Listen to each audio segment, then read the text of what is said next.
Good morning to all. Myself, Dr. Akhil. I am an assistant professor in Department of Social Science and Humanities. And today we are going to discuss about one part of the Indian history where we will see the constitutional sequences that happened during the British regime. Alright. So we will start with the constitutional history of colonial India, and a lot of questions has been asked about this area in the previous year question papers and civil surveys. So you have to understand that rather than along with remembering facts, you also need to have a conceptual background why these acts are important, because that will make you help you to understand the connection between the acts and the facts, so that when you have a background picture running in your mind, you can understand why these acts work better and the facts will come into your mind just like that, just like a computer memory. So let's start our first lesson, or one of the first lessons we are going to do about Indian history. A lot of things have been asked from the modern Indian history. Today we will be having a discussion on the charter acts, why the charter acts are important and what were the background these charter acts were important. So before we start, we need to understand that what preceded the charter acts in India. As we all know, the British came to India around 1600s or even much before that. And we all know the Portuguese conquest happened in not even conquest, but they probably came to India on 1498. After Portuguese, there was a wave of Europeans which came to India. They were the Dutch, they were the British and the French, and a bit parts of India had Danish presence also. So who was successful among all of them? As we all know, it was the British who actually went on to control the whole mass of India in the later periods. So what enabled them? What was the kind of questions they had in mind? That is where these acts come into the picture. How the British administration or how the British colonial power ruled the Indian masses. What was the framework they had? Are we still following the framework in the current times or the present times? That's what we are trying to understand today. As I told you, for every building there is an important thing is the foundation. So what were the foundation before the Charter Act, or especially the constitutional framework which the colonial regime which followed in India? In this case, we have to understand, before we proceed with the Charter Acts, we have to understand there are like two types of acts which preceded the Charter Acts in India. One was the Regulating Act of 1773, the other one was the Pitt's India Act of 1784. So what was the Regulating Act? As we all know, when the British East India Company, you have to understand that the British East India Company was the first company which was actually controlling the Indian mass or the land masses or the political or the economy or the society for almost like 100 years. There was no intervention from the British Crown until the 1857 revolt. So this is where the Regulating Act comes into the picture, because this is the first time British Parliament has been decided to intervene in the affairs of East India Company in India. So what did the Regulating Act envisage? So the British Parliament's first decisive step to control the English East India Company and its affairs in India, what did the Act entail? It initiated an administrative centralization. So what we mean by centralization? Centralization means the British had three major positions in India. One is Madras, another one is Mumbai, and the other one is Calcutta. Okay, so the Governor General of Bengal, or they kind of centralize the authorities. So initially we have to understand that these three units acted on their own.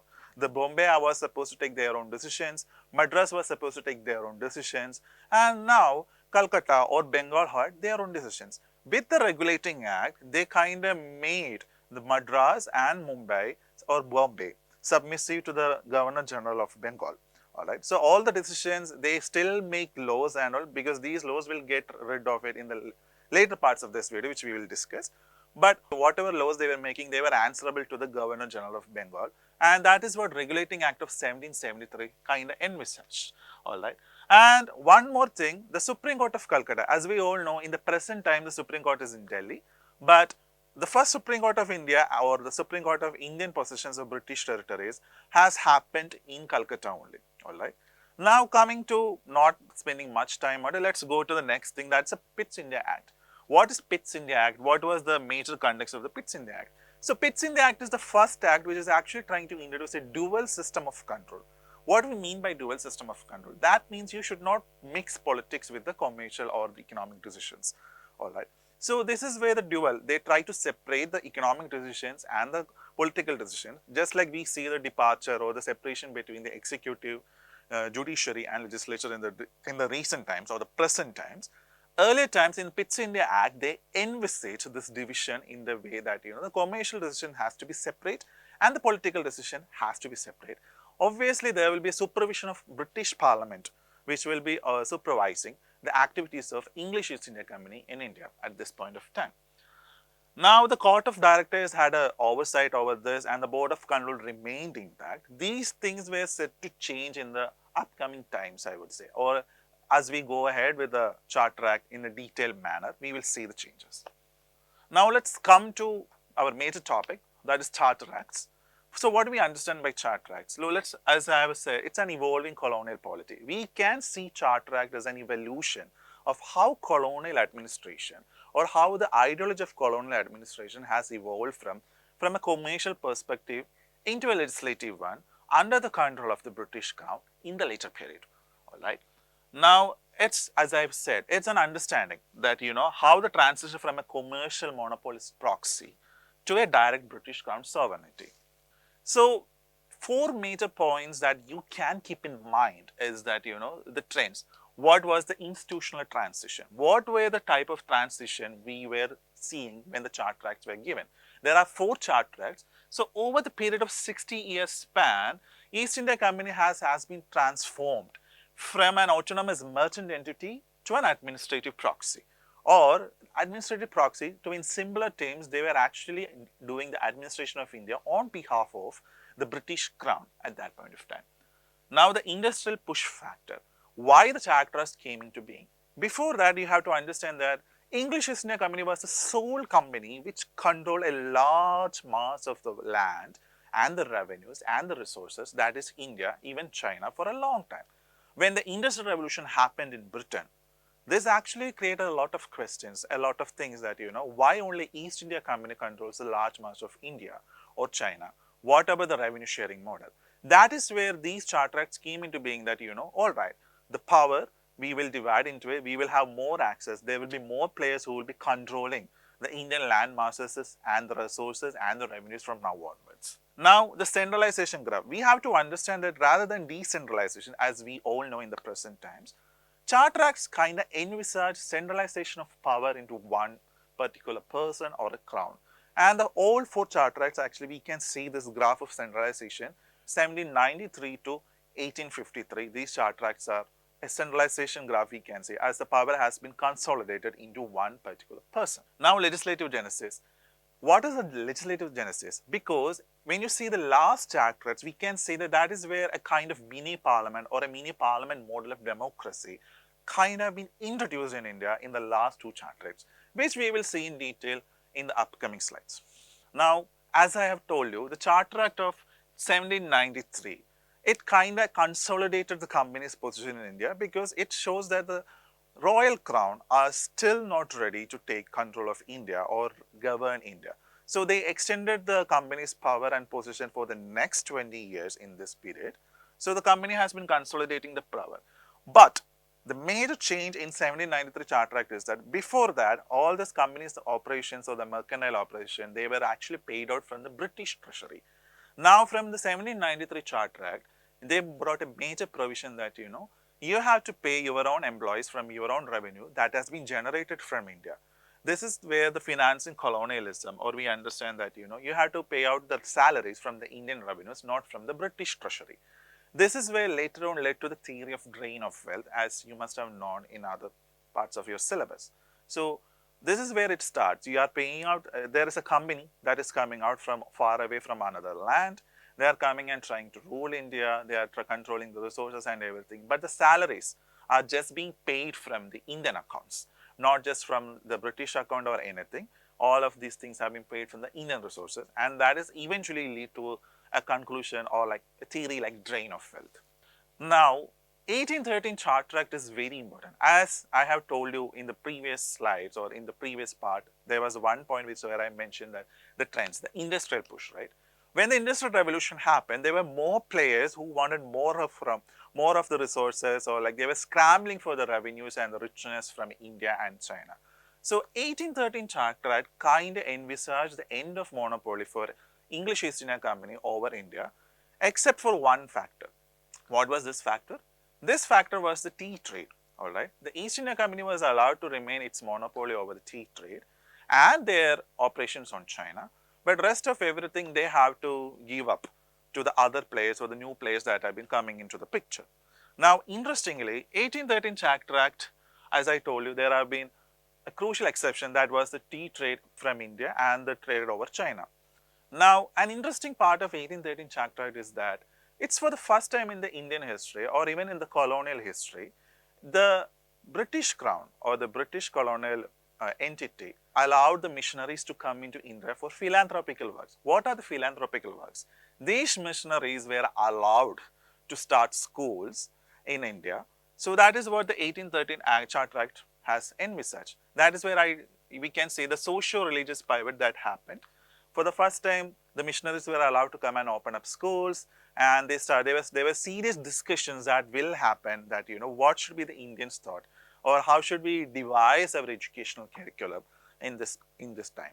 Is it just limited to the Western ideals or philosophies, or should we also take things from the Indian ideas or things like that? These debates later go on to the Macaulay Minutes in the later period, but 1813 was a Charter Act where you have to keep in mind that the missionaries were allowed entry to India to start up schools and other institutions.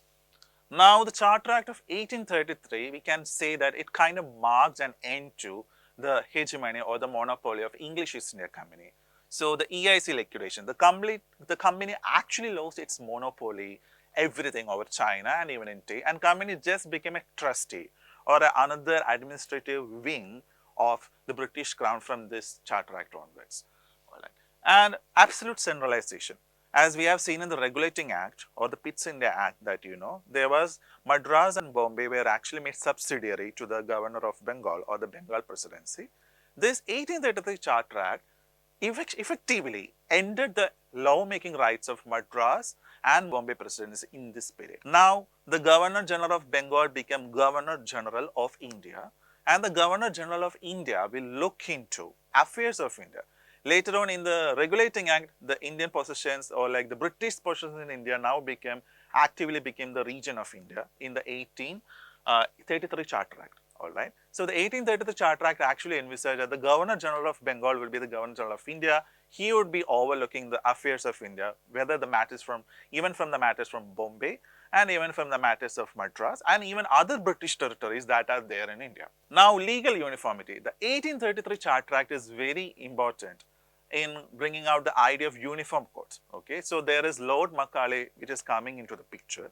He is trying to tell us that instead of having different rules for different regions, we will have one rule. There will be a codified uniform law for all the British possessions all over India or the British territories all over India. Right. Now, the Charter Act of 1853. Why the Charter Act of 1853 is important? This is one of the last Charter Act of 1853 where they talk about the separation of powers. The separation of powers from executive, judiciary and legislature. All right. Now, the Act actually separated the executive and legislative power functions of Governor General's Council for the first time. It added 6 legislative councillors, creating a mini parliament based on the British legislative model. All right. Now, coming to the other part, the recruitment of meritocracy. This is the Charter Act that actually envisaged the preceding foundation of what we call civil service today. The Indian civil service system, as what you call as ICS, is actually coming or actually being conceived from this Charter Act of 1853 onwards. All right. The Act successfully introduced an open competitive exam. As you all know, in the initial phases, these exams happened in Britain only or in London only. And in the later phase, when the Indians started protesting, they started allowing centers in India. But interestingly, probably you all must have been familiar with the name of Surendranath Banerjee, one of the first civil servants who cleared ICS. But what was the point of ICS for India? Is it for governing India, appointing Indians to govern India, or was it the idea of British to govern India for their own needs? That's an interesting question which we all see through this Charter Act. So, Charter Acts envisage ICS in order to govern the British possessions in India with the help of British people only, not planning to include Indians in the first phase. But later on, they had to include the Indians in the ICS services. Right. Now, for a committee has been appointed that has been under Lord Macaulay even before he crafted the draft of education, his famous Macaulay Minutes. There was a Macaulay committee that has been appointed in 1854 to decide what the Indians or what the civil servants to India should learn. How should the education system in India should be? What are the subjects to be taught? What are subjects to be learned? What are languages to be taught? How we can govern a large landmass like India. Now let's take a constitutional arc of what happened with all this Charter Act.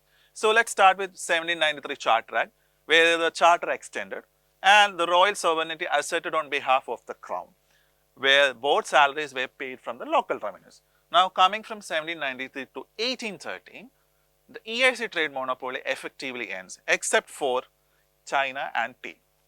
Alright, the missionaries were permitted early education allocation. There have been funds have been created for educational purposes. And in 1833, the complete commercial liquidation of EIC happens. That means EIC just became an administrative trustee of the British Crown rather than a independent commercial entity. The creation of Governor General of India and a full legislative centralization is happening. And in the 1853 Act, there is an executive versus legislative separation is happening. There is an open civil service competition that is coming and open-ended charter terms. Now, if you take into the analytical parameters, that will help you to understand what should be the analytical parameter. You should keep these things in mind. So let's start with these columns like analytical parameters. The 4 charter acts we can keep here. All right. The first analytical parameter we can keep in your mind is that company status. What was the company status in 1793 and 1813? It was active trader with expanding regional territories, and the other 2 charter acts, it's purely administrative proxy trustee of the crown. Second one is legislative power. Okay, so legislative power is that what happened to the legislative structure. One is decentralized Bombay and Madras. Decentralized, that means Bombay and Madras maintain the laws. And when we come to the last charter acts, it is rigidly centralized, progressing to structural separation. Now, the primary objective of these charter acts, opening trade channels and territorial consolidation are the first 2 charter act objectives. Second one is systematized imperial bureaucracy and legal codification. Now, the last one is polity relevance, how it is relevant to the polity or the administrative structure. Established the economic drains of colonialism. We discussed that theory in the first charter act. Now shape the cultural blueprints of modern parliament. That means the separation of legislative and executive from this. Now to summarize the whole thing, let's go one by one. All right. The Regulating Act and Pitt's India Act laid foundation for the legislative and constitutional framework in India. And the second one, the Charter Act of 1793, extended the company's control over India for another 20 years. And however, the staff salaries were to be paid from home revenues. The third one is Charter Act of 1830, opened up the Indian education sector to missionaries, and it effectively ended the monopoly of EIC on tea and China. Now, the Charter Act of 1833 ripped off the EIC of any powers and merged Bombay and Madras with Bengal with a new post Governor General of India. And the last one is 1853 Charter Act, which brought the miniature form of English Parliament to India, and as the Governor General to be assisted by 6 of the Legislative Council members. So, before I wind up, keep in mind that all the facts that have been discussed in the 4 different Charter Acts and the Acts much before that. And you have to have this conceptual understanding to understand why the Charter Acts were different. You can see a similarity between the Regulating Act of 1773 and the last Charter Act that, probably the 1830 Charter Act that, both Madras and Bombay has been made subordinate to the Bengal. But in the Regulating Act, Madras and Bombay still had the legislative powers. They were able to make their own laws. But with the last Charter Act, it has become Governor General of India, and the Governor General of India, he who will sit in Bengal and Calcutta, he will decide on the laws and what should be the laws that should be governed the British possessions in India. So I hope this structure helps you to understand or go through the previous year question papers. Once you see the questions, I hope these facts help you. Thank you.